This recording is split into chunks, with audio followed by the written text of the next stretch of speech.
Everyone, good morning. तो गांव में मेरी मॉर्निंग की शुरुआत ऐसे ही होती है और मैं लगभग 6 साढ़े 6 बजे उठी हूँ यहाँ पे। और मेरे साथ छोटा बेटा भी उठ चुका है। ये ना जब भी मैं उसके पास से हटती हूँ उठती हूँ वो तुरंत उठ जाता है मेरे साथ। तो इस वजह से मैं इसको लेके थोड़ा लेट से ही उठती हूँ क्योंकि अभी बहुत छोटा है ना, उसको सर्दी पकड़ जाएगी। इसलिए यूजुअली मैं गाँव में जब भी जाती हूँ तो मैं 5 बजे उठ जाती हूँ। अभी ठंड का भी मौसम है तो इसलिए थोड़ा लेट से उठती हूँ ताकि इसको भी ठंड ना लगे। और यहाँ पे मैं उसको जूता वगैरह पहना दे रही हूँ क्योंकि अभी काम करना है मुझे और सुबह सुबह को काम रहता है तो कोई उसको पकड़ नहीं सकता। तो इसलिए मैं उसको बाहर ऐसे छोड़ के मैं सारा काम करूँगी।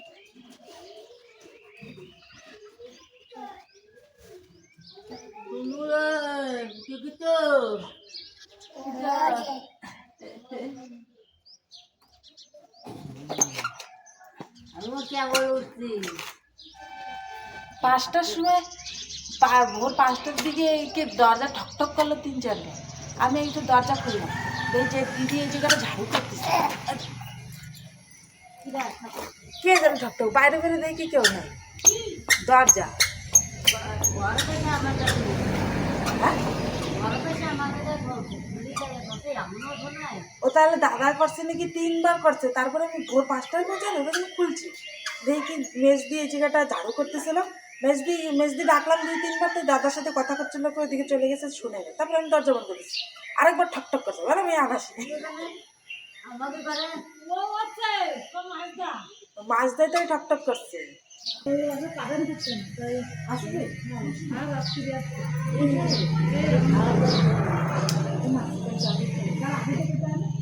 কি আপনি শুনছি আমি তাই ওই বালতি নিয়ে আমার তৃতীয় করছি তাই আমার করতে যাই যে লোকে গেছে তারা তাই তো নদী হয়ে গেছে বড় বালতি নেই ওই ভিজে ভিজে দিছি না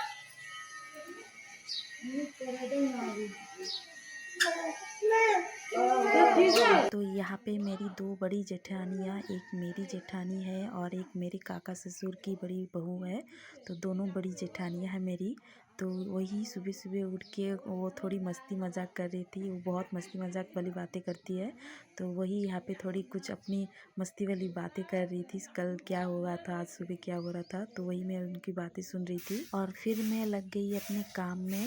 तो यहाँ पे जो बारंडा, आंगन या उठान बोलते हैं हमारे यहाँ, जो आंगन है हमारा वो बहुत बड़ा है। तो मैं सुबह सुबह उठ के सबसे पहले आंगन को झाड़ू लगा देती हूँ।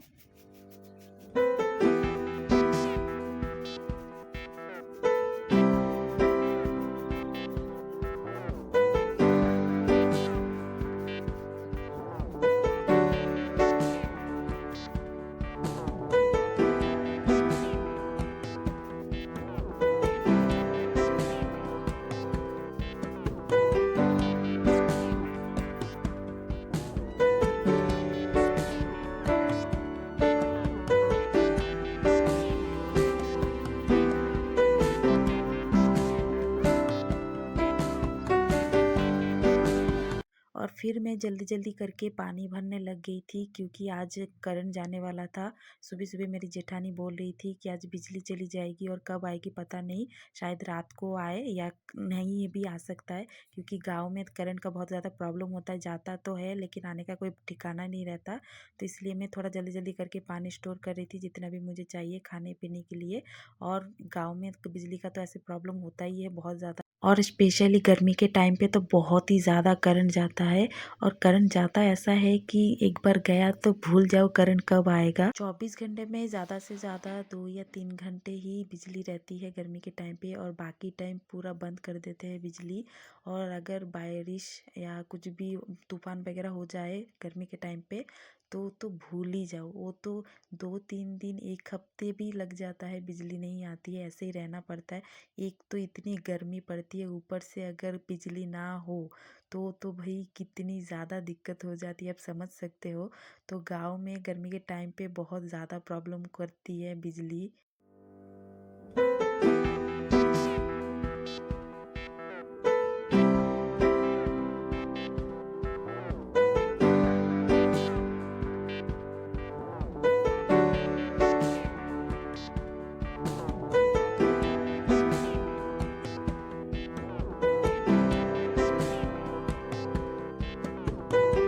और फिर मैं यहाँ पे बेड को अच्छे से क्लीन करके जितने भी रजाई कंबल वगैरह है सबको अच्छे से फोल्ड करके अच्छे से समेट के रख दी हूँ। और उसके बाद घर को भी अच्छे से झाड़ू लगा दी हूँ। और ठंड का मौसम है ना, तो ज़्यादा रजाई वगैरह की ज़रूरत पड़ती है, तो इसलिए बहुत ज़्यादा कंबल वगैरह हो जाता है। तो इसको सबको समेट के क्लीन करके फिर मैं यहाँ पे ब्रश वगैरह कर रही थी। बच्चे नीचे खेल रहे थे तो बाहर में उनको भी देख रही थी और अपना ब्रश वगैरह भी कर रही थी। और यहाँ पे मेरे हाथ में बरबटी देख सकते हैं, एक अंकल ताज़ी ताज़ी बरबटी लेके आए थे तो मैं ख़रीद के लेके आई थी। हेलो। तो अभी मैं आपने देखा होगा मैंने बरबटी ख़रीद के लाई हूँ। मैं मतलब बाहर यहाँ पे गांव में ना जिनका खेत रहता है वो ऐसे वो मतलब खेत से निकाल के सुबह सुबह आते हैं सेल करने के लिए। तो वहाँ से मैंने 10 रुपये का ये बरबटी लिया है। तो अभी इसका भुजिया करूँगी और देखती हूँ और क्या करूँगी, क्योंकि अभी मुझे खाना बनाना है। जल्दी जल्दी 9 बज गए हैं। छोटा बेटा अभी तक सोया नहीं था, उसको नींद आ रहा था ले सोने के लिए लेके गई थी, लेकिन वो सोया नहीं। तो इसलिए मैंने कि बाहर किसी को मतलब उसको पकड़ा के फिर आई हूँ खाना बनाने के लिए, क्योंकि सुबह का खाना बहुत लेट हो रहा था तो इसलिए। तो अभी झटपट करके खाना बनाते हैं, चावल वगैरह चढ़ा दूँगी अभी। तो चलिए।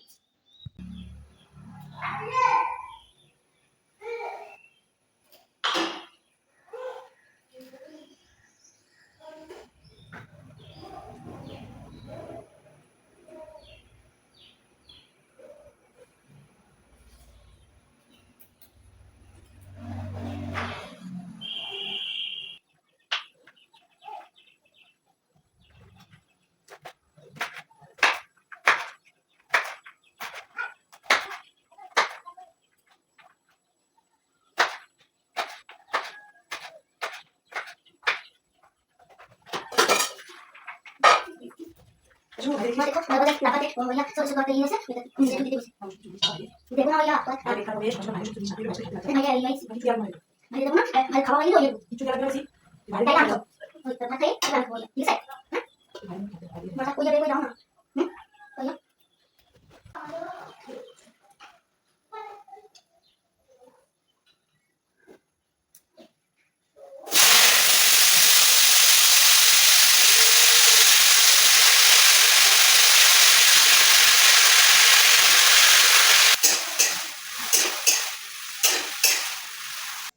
फिर खाना बना बनाने के बाद सब लोग खाना खा लिए, बच्चों को भी खिला दी थी। और उसके बाद जितने भी बर्तन हुए थे सुबह का सारा मैंने यहाँ पे क्लीन करके रख दिया है। और उसके बाद मैं चली गई थी नहाने के लिए। छोटे बेटे को किसी और को पकड़ा के आई हूँ क्योंकि वो सो नहीं रहा था तो इसलिए। और फिर मैं चली गई नहाने। नहा के जितने भी कपड़े वगैरह थे, बच्चों को भी जितने कपड़े गंदे हो जाते हैं रोज़ मैं उस सबको क्लीन कर देती हूँ। तो सारे कपड़े मैंने क्लीन कर दिया है और नहा के भी आ गई हूँ। और फिर मैं बाहर चली गई थी, धूप में अच्छी खासी धूप हो जाती है सुबह सुबह, तो यहाँ पे बहुत ज़्यादा अच्छी से धूप आती है। तो मैं यहाँ पे सारे कपड़े को अच्छे से मतलब निचोड़ निचोड़ के सारे कपड़ों को सुखा देती हूँ।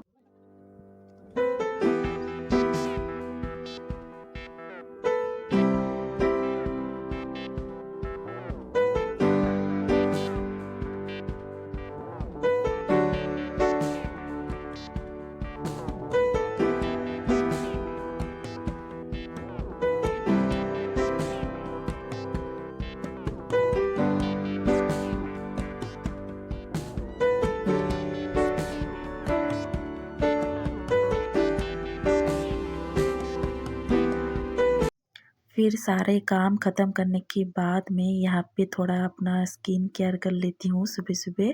और ज़्यादा तो नहीं करती, और आप लोगों को पता होगा मैं मेकअप वगैरह नहीं करती हूँ, तो बस थोड़ा स्किन केयर कर लेती हूँ अच्छे से। और उसके बाद मैं यहाँ पे सिंदूर वगैरह लगा के एकदम हो गई हूँ रेडी। कैसी लगी हूँ मुझे कमेंट करके ज़रूर बताइएगा। तो यही है मेरा छोटा सा मॉर्निंग रूटीन। गाँव में ऐसा ही मेरा दिन होता है हर साल, मतलब जब भी मैं आती हूँ गाँव में। और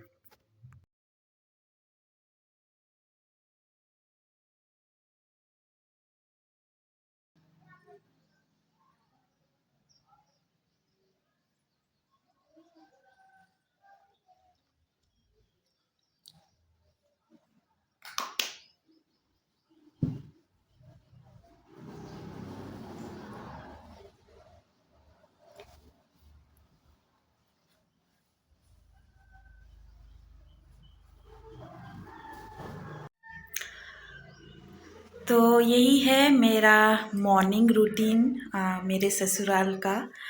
आई होप कि आपको मेरी छोटी सी वीडियो अच्छी लगी होगी, और अगर अच्छी लगी हो तो प्लीज़ मेरे चैनल को सब्सक्राइब कर दीजिएगा।